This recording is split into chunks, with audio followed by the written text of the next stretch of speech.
Hola, soy Dina y esto es Libros y Punto.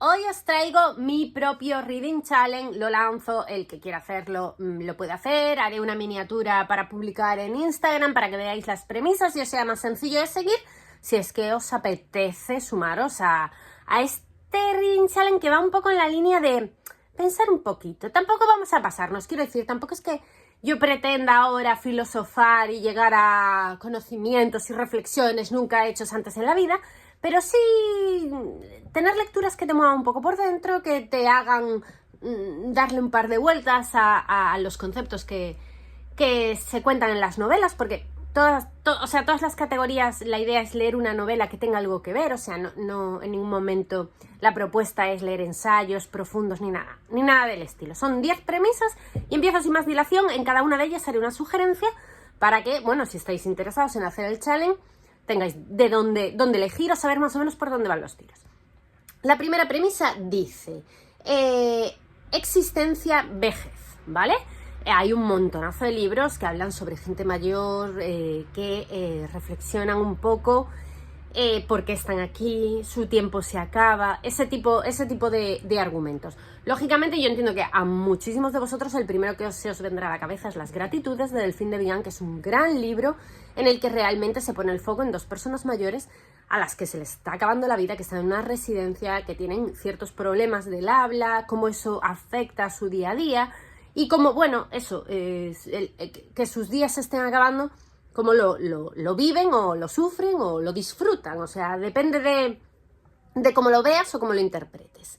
También he puesto Arrugas de Paco Roca, que es un libro bastante triste, pero muy muy bien traído, es ilustrado, hablan del Alzheimer, propiamente dicho, de perder los recuerdos, por eso digo que es un libro un poco duros, porque lógicamente no es nada alegre, pero está súper bien tratado. A mí me parece que es un libro muy muy conseguido y de hecho es de los más populares que tiene Paco Roca, porque es muy sentimental, ¿no? O sea, te toca mucho la fibra. Y en tercer lugar he puesto La sonrisa etrusca, que es un libro de mis favoritos de la vida, en el que tenemos a un señor mayor que tiene que irse del pueblo a vivir a la gran ciudad porque está enfermo, está muy mayor y tiene que irse a vivir con su hijo a Milán y abandonar el pueblo y su día a día. Entonces el choque de estar en otro sitio, cómo avanza la vida, cómo se desarrolla el mundo y los humanos, ¿no? Hay mucho de eso y cómo él siente que su tiempo ya no es en el que vive. Es triste, pero es muy melancólico. A mí me gustó muchísimo. Después, en segundo lugar, yo creo que en cualquier tipo de autorreflexión tiene que haber algún coming of age. O sea, en los coming of age siempre hay reflexiones del tipo que sea, dependiendo del coming of age que leáis.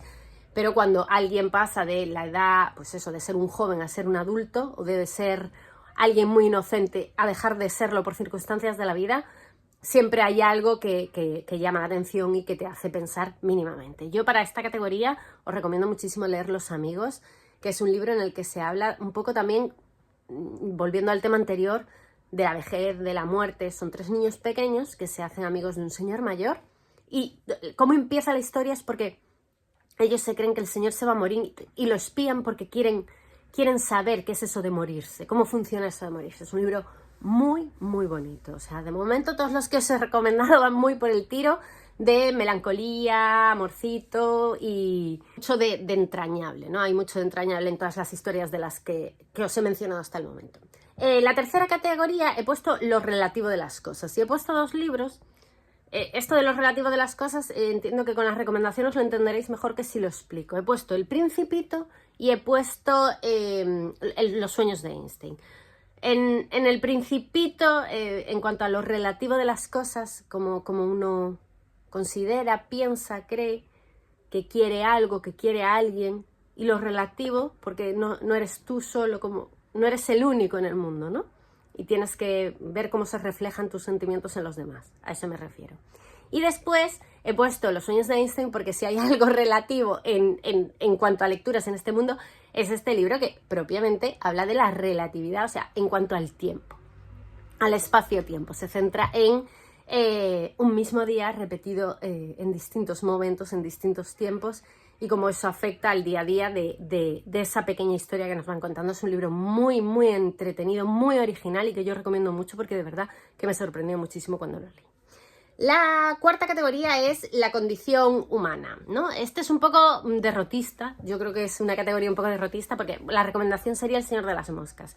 La condición humana en el peor de los sentidos, tal y como lo veo yo, ¿no? O sea, que los humanos cómo somos y cómo actuamos en determinadas circunstancias y que acabamos siempre cometiendo los mismos errores, da igual lo que hagamos o lo que dejemos de hacer, siempre al final tropezamos con la misma piedra 1, 2, 3 y 3000 veces. Y bueno, el ejemplo más claro yo creo es El Señor de las Moscas, en el que tenemos como un grupo de niños súper inocentes y cómo esos niños se vuelven reales, para mal casi todos. Bueno, fue un libro que sufrí muchísimo porque de verdad que ver a los niños en esos papeles me chocó mucho. Desde luego que me hizo pensar y creo que para la categoría de reflexión, autorreflexión, es buenísimo. Después, en el número 5, he puesto el sistema educativo. Y para aquí he puesto dos recomendaciones que son una educación y las lealtades. Otra vez, Delphine de Vigan. El sistema educativo, bueno, en cuanto, si hablamos de las lealtades, estamos hablando de cómo el sistema no termina de funcionar, pero a todos los niveles. En este caso no es un caso de bullying, sino es un caso de un niño dejado de la mano de Dios por sus padres. O sea, quiero decir, el bullying es paterno o materno, pero no tanto, no es un bullying de que le peguen al niño, sino eso de desatención completa y absoluta. Y como parece que nadie se da cuenta de lo que sucede. O sea, es como nadie se involucra, nadie se implica, ¿no? En cuanto a sistema educativo, obviamente al niño le pasa algo, es algo obvio que su amigo lo ve desde el minuto 1 prácticamente, pero parece que los adultos a su alrededor no son capaces de ver lo que él ve. Y desde luego, Una educación es un libro de esos traumatizantes, pero realmente recomendables. O sea, nos hablan de una chica en Estados Unidos, educada en casa, por fuerza. Su familia pertenece a una religión de estas, bueno, tipo secta, no sabría muy bien qué decir a qué religión, y todo lo que eso implica en el día a día de todos los miembros de la familia.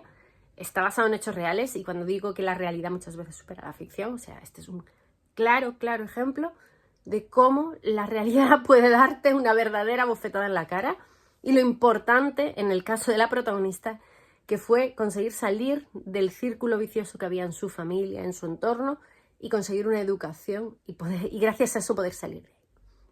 Después, la tercera categoría sería los límites de la ciencia y los dilemas éticos, que creo que es un tema súper interesante. Aquí hay mucho, porque en cuanto a ciencia ficción ahí puedes encontrar cantidad de cosas. He puesto 2 recomendaciones. Una es Nunca me abandones. No voy a decir de qué va el libro, porque entonces os lo destripo, pero desde luego tiene un dilema ético muy claro y además hasta plausible. O sea, no es nada alejado de la realidad, es algo que perfectamente podría suceder, o sea, es lo terrible también un poco de la historia. Y luego he puesto Exhalación, que yo creo que es perfecto como libro, es un libro magnífico, o sea, mi Exhalación estuvo entre los favoritos de su año porque me dejó con la boca abierta. Son pequeñas historias y en cada una de las historias hay un dilema ético distinto. O sea, porque va desde la inteligencia artificial a si vienen los marcianos, bueno, hay un poco de todo y es súper interesante cómo lo trata y cómo tira de tu conciencia de alguna manera a cada relato que lees.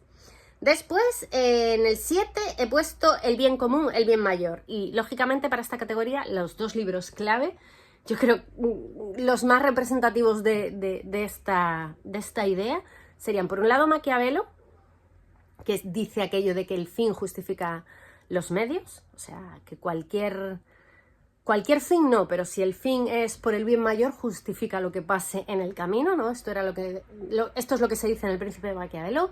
Y luego, por otra parte, tenemos Los que se marchan de Homelas, que ya os lo he recomendado hasta la saciedad. Es un libro que precisamente pone el foco en eso.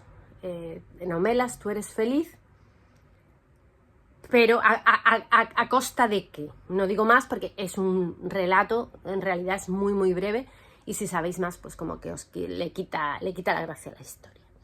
En el número 8 he puesto Sobre la belleza, ¿vale?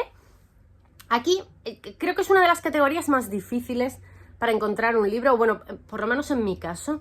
Yo he puesto Eros y Psique, porque creo que es la descripción perfecta de, por un lado, la belleza un poco aquí enmarcada en lo que es el enamoramiento, ¿no? Enamorarte de lo bello, enamorarte de lo intelectual, ¿no? Esta es la batalla que se desarrolla en esta fábula, que es lo que es. Pero seguro que hay un montón de recomendaciones interesantes. Os agradezco que me dejéis alguna en los comentarios, algo que se os pueda ocurrir para que yo lea, porque creo que es una de las categorías así más peliagudas y también, bueno, pues al que se apunte al desafío pues también le ayudará. En el número 9 he puesto la Tierra, la naturaleza, los humanos y el planeta. Vale, este es un tema que da para... Aquí hay mucho para elegir. Libros más ecologistas, menos, libros en los que los humanos se comportan fatal. Para esta categoría, por ejemplo, Úrsula K. Le Guin puede ser una gran autora que recomendar porque da mucho en ese tema. Yo, como recomendaciones, pondría Walden, que es la historia de este hombre que se va a los bosques y se aísla de todo un poco para ensalzar la naturaleza y vivir como un cromañón un poco, pero bueno, va de eso, de ensalzar sobre todo la naturaleza y cuidar el medio ambiente y un poco cómo los seres humanos realmente pertenecemos a ese mundo, aunque no lo parezca realmente porque no lo cuidamos. Y he puesto El Pacto del Agua, que es un libro muy genial que leí este verano. Es un libro considerable, que es una historia familiar, es una historia un poco con realismo mágico, que nos cuentan la historia de un mal que afecta a una familia, en realidad, relacionado con el agua, ¿no? Y con morirse ahogado, básicamente. Y nos hablan mucho del cambio de que un río pase por una ciudad, de el cambio de los árboles, del entorno. No ese es el foco real del libro, pero sí que se habla muchísimo de naturaleza y del perjuicio de no cuidarla. Es un magnífico libro que a mí me sorprendió mucho y me gustó a partes iguales. Y en último lugar, no podía faltar el tema del duelo, a dónde vamos, el fin de la vida. Igual este choca un poco con el primero, ¿no? En el primero el foco es un poco más la vejez, ¿no? La vejez y por qué estamos en el mundo, más bien ese es el foco. Y en este caso es más, se acabó, el fin, el duelo, la muerte. Bueno, para aquí yo siempre que hablo de duelo recomiendo el libro de Rosa Montero, porque creo que es de lo mejor que yo he leído en cuanto a duelo, de los libros que más me han ayudado a mí en mi vida, La ridícula idea de no volver a verte. Los recomiendo mucho, tanto si estáis pasando por una situación peliaguda como si no, porque es un libro que acompaña mucho, es muy realista y bueno, es un libro con el que es fácil, si has sufrido alguna pérdida de algún familiar, es muy fácil sentirse identificada con Rosa y con Marie Curie, que es la otra protagonista, y sin duda lo recomiendo vivamente, de verdad que es un libro que te cura un poco. Y nada, estas son las 10 categorías del desafío que os propongo, que le voy a llamar eso, desafío de autorreflexión o reading challenge de autorreflexión. Intentaré facilitaros la información en todos los formatos posibles para que, si estáis interesados, encontréis la manera de guiaros y de seguirlo. Y por favor, recomendaciones siempre son bienvenidas. Y eso es todo por el vídeo de hoy. ¡Adiós!